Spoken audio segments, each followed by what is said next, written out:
नमस्कार मित्रों, आज हम बात करेंगे राहु की। कुंडली के अंदर राहु जिस भाव में बैठता है उस भाव से पिछले भाव की हानि करता है। यहां ध्यान देने वाली बात यह है कि राहु हमेशा कुंडली के अंदर उल्टा चलता है, पीछे की ओर चलता है। तो इसलिए राहु अगर मान लो किसी का लगन में बैठा हो तो 12वें भाव के फल उसे बेकार के मिलेंगे, उसके खर्चे व्यर्थ के होंगे। ऐसा व्यक्ति पैसे को जोड़ नहीं पाएगा, झंझटों में उसके पैसे खर्च होंगे, बीमारी में, मुकदमेबाजी में, बुरी सोहबत में। तो ये होंगे कब? जब राहु कहीं दशाओं में लिप्त होगा, महादशा के द्वारा, भुक्ति के द्वारा, अंतरे के द्वारा, सूक्ष्म के द्वारा और प्राण के द्वारा।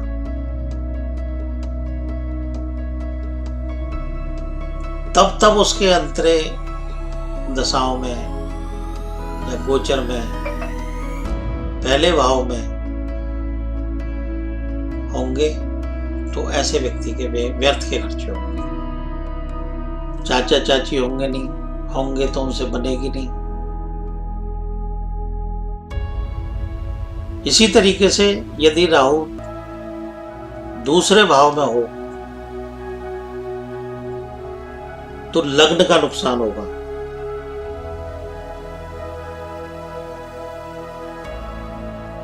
लग्न का नुकसान कैसे होगा? जीवन में उस व्यक्ति को जो सम्मान मिलना चाहिए वो नहीं मिलेगा। जिस सम्मान को वो डिजर्व करता है वो नहीं मिलेगा उसे, और उसके जीवन को कोई ना कोई बाधा या परेशानी बनी रहेगी। इसी तरीके से राहु यदि तीसरे भाव में हो तो ऐसे व्यक्ति पे पैसा नहीं जुड़ेगा। कुटुंब संबंधी परेशानी आएगी, परिवार से जुड़े हुए लोगों से उसकी अनबन रहेगी, दिक्कत रहेगी। इसी तरीके से यदि राहु चौथे भाव में हो तो उससे 12वां भाव तीसरा बनता है, तो तीसरे भाव संबंधी परेशानी उसको आएगी, उसके छोटे बहन भाइयों से नहीं बनेगी, जातक में हिम्मत नहीं होगी, उत्साह नहीं होगा, कायरता होगी, डरेगा वो किसी से भी भिड़ने में, लड़ने में, झगड़ने में, विश्वास नहीं रखेगा।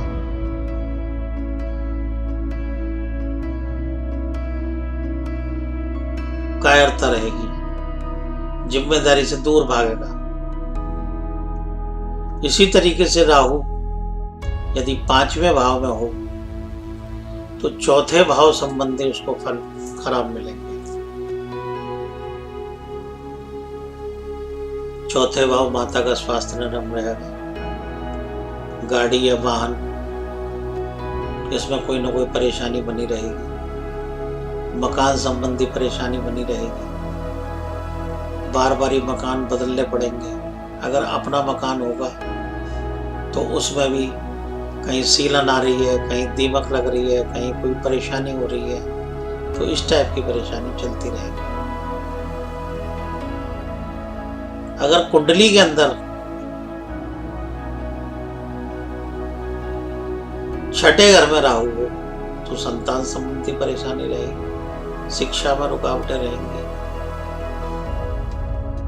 खुशी के समय कोई ना कोई मूड खराब रहेगा उसका, क्योंकि 5वां घर खुशी का होता है। समझे? और ऐसे व्यक्ति को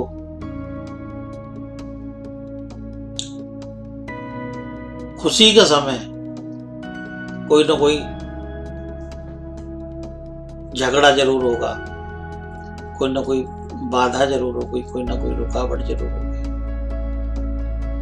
इसी तरीके से राहु यदि 7वें भाव में हो तो 6ठे भाव संबंधी परेशानी आएगी। ऐसे रोग होंगे, ऐसी तकलीफें होंगी जो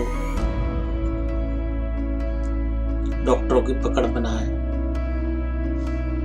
व्यर्थ के शत्रु पैदा होंगे, व्यर्थ की परेशानियां पैदा होंगी, व्यर्थ के संघर्ष पैदा होंगे। इसी तरीके से यदि राहु 8वें भाव में हो तो रोजमर्रा की जिंदगी में परेशानी आएगी। रोजमर्रा की जिंदगी में व्यापारिक दृष्टिकोण से ठीक नहीं चलेगा, कभी ठीक चला, कभी एकदम व्यापार बैठ गया। पत्नी से संबंधित, पत्नी हमेशा जो है चिड़चिड़ी स्वभाव की रहेगी, पत्नी को रोग रहेंगे, पत्नी के शरीर में दर्द रहेंगे, पत्नी का पेट खराब रहेगा। तो इस तरीके से राहु अपने से पिछले भाव में जब जब गोचर करता है परेशानी देता है। इसी तरीके से राहु 9वें घर में हो तो उस व्यक्ति को 8वें भाव संबंधी परेशानी आएगी। जीवन बीमा पॉलिसी कोई ना कोई डूब जाएगी, या उसमें कोई ना कोई परेशानी आएगी, या कोई ना कोई दिक्कत आएगी, समझे। और गृहस्थी खराब, गृहस्थी में कलेश रहेगी, झगड़ा रहेगा। अगर राहु 8वें में हो और ऐसे व्यक्ति को उस समय में कुत्ता काट ले तो ऐसे व्यक्ति पे अचानक विपत्ति आती है, अचानक रोड एक्सीडेंट हो जाता है, अचानक घर में कोई बीमार हो जाता है, अचानक घर में कोई मृत्यु हो जाती है। यही राहु 10वें घर में हो तो उच्च शिक्षा में रुकावट आएगी, हमारी बुजुर्गों से नहीं बनेगी, हम अपनी जिम्मेदारी से भागेंगे, हम अपने घर परिवार की किसी भी जिम्मेदारी को निभाने के समय हमें रुकावटों का सामना करना पड़ेगा, परेशानी आएगी। वही राहु 11वें घर में हो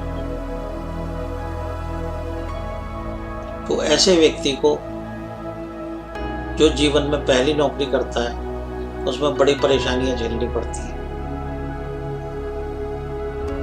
उसको उस नौकरी से, उस काम धंधे से सेटिस्फेक्शन नहीं मिलती, अपने काम को वो सही ढंग से नहीं अंजाम दे पाता, कहीं ना कहीं उसे परेशानी लगी रहती है। इसी तरीके से यदि राहु 12वें घर में हो तो उसको लाभ के समय रुकावटें मिलेंगी, मित्रों से उसको कोई फायदा नहीं मिलेगा, मित्रों में ही उसके शत्रु छुपे हुए होंगे।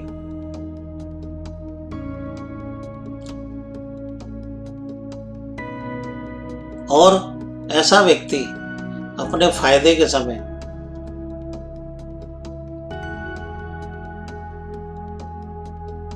कहीं ना कहीं उसको रुकावटों का सामना करना पड़ता है।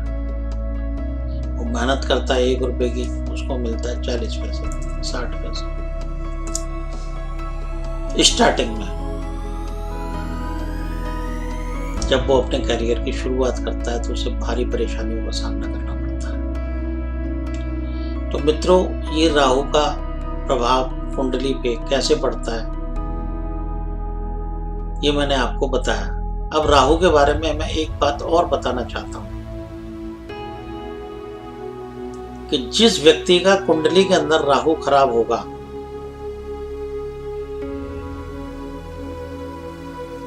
तो उसके बचपन में उसके माँ बाप उसकी हर जिद को, हर इच्छा को पूरी करेंगे।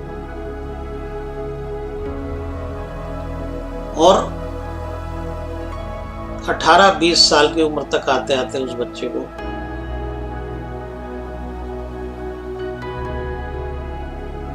के स्वभाव को बिगाड़ देंगे। कैसे? बच्चा घर में चोरी करेगा, चकारी करेगा तो उसका पक्ष लेंगे, उसकी माँ पक्ष लेगी। कहीं किसी के बच्चे को पीटा है तो उसकी माँ पक्ष लेगी। उसके माँ बाप जो है, उस बच्चे को मास्टर ने अगर स्कूल में मार दिया तो भी पक्ष लेंगे। तो कहने का मतलब है उस बच्चे को 20 साल की उम्र तक, 25 साल तक की उम्र तक दुनियादारी सीखने नहीं देते ऐसे माँ बाप जिनका राहु खराब होता है। और जिनका राहु अच्छा होता है उनके माँ बाप 20 साल की उम्र तक उस बच्चे को पूरी दुनियादारी सिखा देते हैं। उस पे जिम्मेदारी लाद लाद के तूने ये नहीं किया, तूने पढ़ाई नहीं की, तू ये नहीं करता, तू वो नहीं करता। तो ऐसी स्थिति में क्या होता है कि जिसका राहु अच्छा है उसका बचपन संघर्ष में बीतेगा और आधी जवानी संघर्ष में बीतेगी।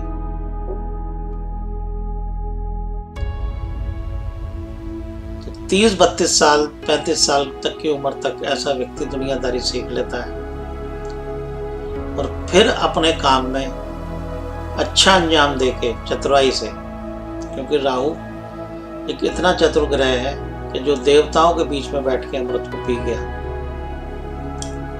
तो फिर वो दुनियादारी के अंदर अपनी चतुराई से, बुद्धि से काम लेके आगे तरक्की करता है। और जिसका राहु खराब है, जिसके माँ बाप ने उस बच्चे का पक्ष लिया, गलत सोसाइटी में उसको डाल दिया, उस बच्चे को जुए की भी आदत होगी, उस बच्चे को शराब की भी आदत होगी, उस बच्चे को सिगरेट की भी आदत होगी, लेकिन उसके माँ बाप ये कहेंगे नहीं हमारा बच्चा है,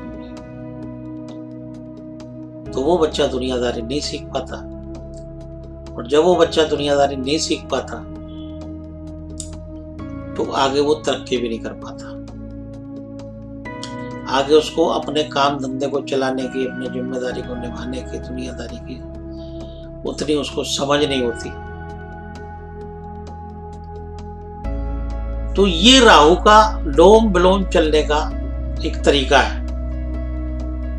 राहु स्वभाव से कुंडली के अंदर उल्टा चलता है, एंटी क्लॉक।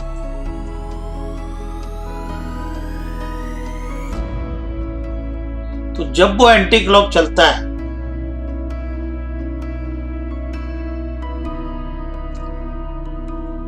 तो बचपन से बुढ़ापे के सीधे विचार दिमाग में दे देता है।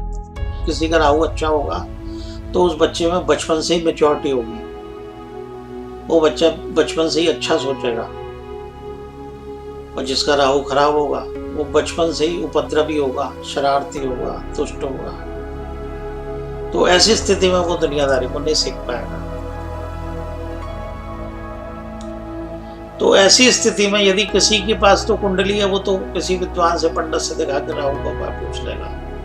अगर किसी के पास पत्री नहीं है और किसी का बच्चा उपद्रवी है, शरारती है, जुआरी है, सट्टेबाज है, नशेड़ी है, तो ऐसी स्थिति में उसके माँ बाप क्या करें? उसके माँ बाप सबसे पहले तो उस बच्चे से मोह खत्म करके उसको सही रास्ता दिखाएं, चाहे कठोरता से, चाहे कैसे भी। दूसरे नंबर पे जिस व्यक्ति का राहु खराब होता है उसको कपड़े धोने का साबुन गरीबों में वितरण करना चाहिए, दान करना चाहिए, ताकि राहु की गंदगी उसके दिमाग से उतरे। यदि हम किसी को कपड़ा साफ करने के लिए साबुन देते हैं, सर्फ देते हैं, तो ऐसी स्थिति में हमारा राहु सुधरेगा, शुद्ध होगा और हमें अच्छे परिणाम मिलेंगे। इसी तरीके से किसी व्यक्ति का राहु दूसरे भाव में, लगन में, नवम में, पंचम में खराब बैठा हो, तो ऐसे व्यक्ति को मंदिर में सफाई का सामान दान देना चाहिए। अगर वो मंदिर में सफाई का सामान दान देगा तो निश्चित रूप से उसका राहु शुद्ध होगा और उससे अच्छा रिजल्ट मिलेगा। तो मित्रों, ये बात मैंने राहु के बारे में बताई। मुझे उम्मीद है कि आप इसे ध्यान से सुनेंगे, समझेंगे और लाभ लेंगे। धन्यवाद।